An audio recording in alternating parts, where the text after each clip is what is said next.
Few buildings are as closely linked to the history of this city as the Denver Dry. Once the region's most elegant department store, it began as the McNamara Dry Goods Company in 1886. It stood on the corner of 15th and Larimer, the site of Denver's first residence.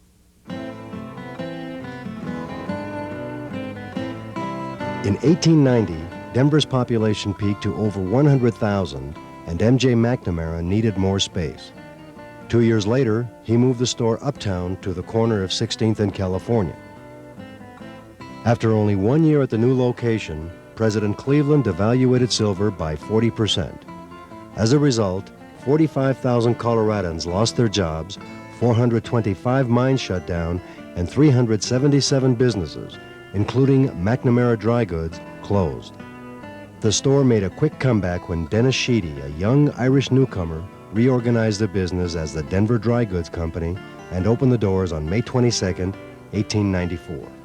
It's intriguing to me that we're ending this century in many ways the way we ended the last century, which is really taking control of our town as a community and as a place and taking steps to make that place better. Over the next 30 years, the Denver Dry Goods Company grew. Frank Edbrook, the renowned Denver architect, designed the 3 additions which gave the Denver Dry its present form. In 1898, a 4th story was added to the original building. Then in 1907, the 6-story structure on 15th Street was completed, giving the Denver Dry the longest shopping aisles in the country. The latest addition in 1924 introduced one of Denver's most cherished restaurants, the Tea Room. Anybody who was anybody always ended up in the tea room. We just felt that all the problems of the city are taken care of up there. As a department store, the Denver Dry was the place where Denver shopped with confidence. The name had such appeal that many people that shopped in the downtown area would come into the Denver Dry to get their shopping bag. That way, as they went from store to store, it was evident to all around that they were a Denver customer. It's a little like owning a Cadillac. The century-old legacy came to an end when the May D&F chain purchased the Associated Dry Goods Company and closed the Denver on April 9, 1987. This time, the demise of the store lingered. We were asking people to make investments in downtown Denver at a time when real estate values were going down, at a time when retail sales were in trouble, at a time when people were nervous about making any kind of a downtown investment because of tremendous losses. This piece of property was an indication of Denver's failure during the mid to late 80s.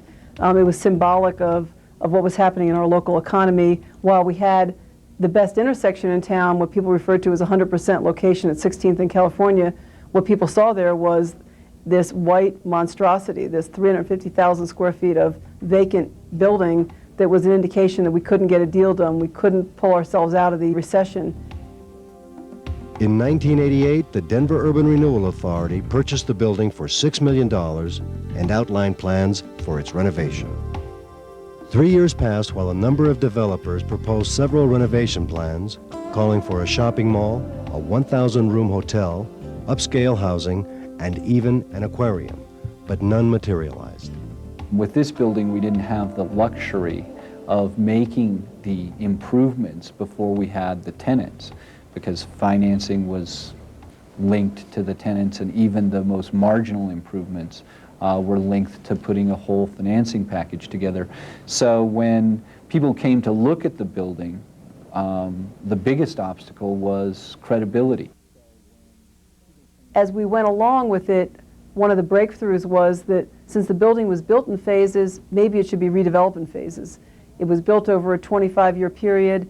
We didn't want this to be redeveloped over a 25-year period, but we at least took a piece of what the history had shown us, that it could be broken into pieces. It could have separate systems in the buildings. As an example, it could have different owners and it could have different uses.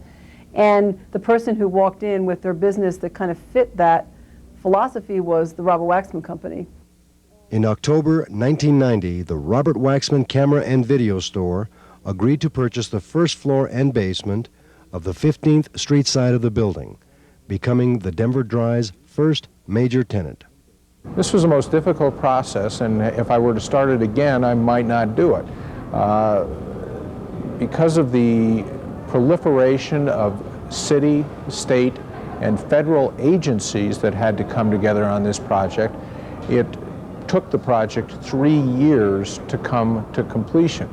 It's one of the most difficult things we've ever seen, we've ever done. On the other hand, whenever I would go and get lunch and take a walk down 15th Street and pass by where the Central Bank building used to be, which is now a vacant lot, it would kind of give you a little bit of more enthusiasm and a little bit more energy to pursue it, so that the building, the Denver Dry Goods building, could continue to live and not be torn down. 2 months later, Dura chose Jonathan Rose to assist in the development of 51 rental apartments on the 4th, 5th, and 6th floors of the building facing 15th Street. I've always had a deep conviction that housing would work in the Denver Dry building for 2 reasons. Number one, we were able to create extraordinary apartments with these magnificent high ceilings, broad expanses of glass with sunlight streaming in, very large bedrooms. I mean, these are really great apartments. And the second thing is because of the location where Denver Dry is. It's right in the heart of downtown. It's adjacent to 16th Street shuttle bus and to light rail and to walk to work and interesting restaurants and Lodo, and it's in an amazing place to live. In December 1991, the Colorado Housing and Finance Authority issued loan commitments to develop the housing component of the building. We saw, both our staff and our board, a way in which we could participate in an active kind of way.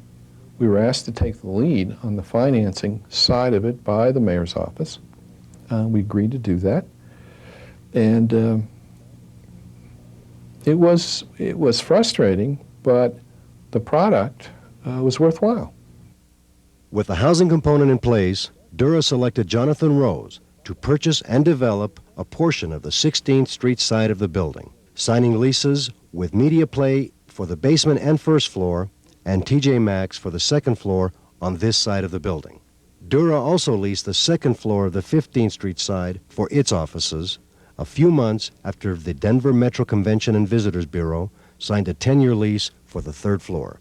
I think that in a way that change of our downtown is reflected in the change to the Denver Dry. It has gone from a fairly monolithic, large department store to a very mixed-use building that has lots of different owners and lots of different interests all mixed in, much like the rest of our downtown is.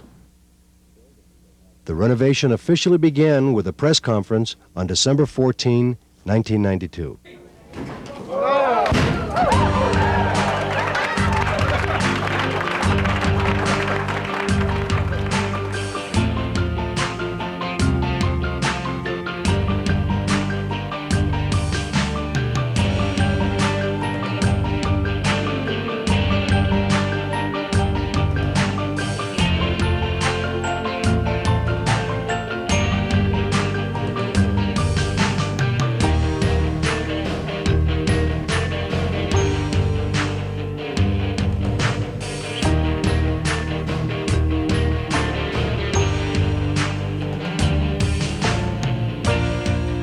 As safety improvements and electrical wiring were installed, new walls put up, plumbing, heating, and ventilation systems replaced, the exterior was being stripped of more than 30 coats of white paint dating back 60 years. During all of the original meetings for the past several years now, there's always been that underlying fear that if we were not clever and if we could not somehow make this building happen on all levels, architecturally, economically, that we would be looking at a parking lot on this site. And that's something that no one within Dura or any of the city agencies that have been involved in the process were willing to let happen. After more than 3 months and $600,000, the Denver Dry was back to its turn-of-the-century glory. The revitalization of the Denver Dry is indicative of the new Dura. At one time, Dura destroyed several blocks of historic structures in lower downtown and in downtown Denver. The fact that Dura has put its energies, its efforts, and its money to the revitalization of this 300,000 square foot structure probably says more about Dura and Dura's mission, its present mission, than anything else or any other project that I could name.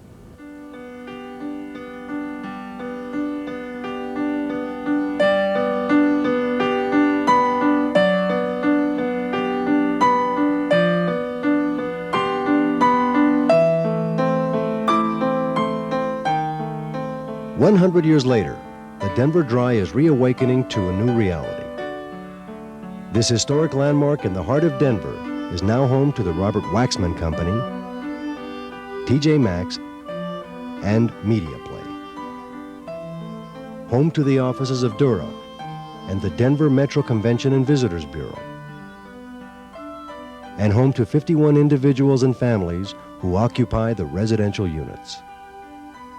The Denver, I think, really represents a significant portion of our downtown agenda, because it's my belief if we can do a project as complex as the Denver with 300,000 square feet of retail space that it once was, if we can do that deal, that then we can just about do any deal downtown.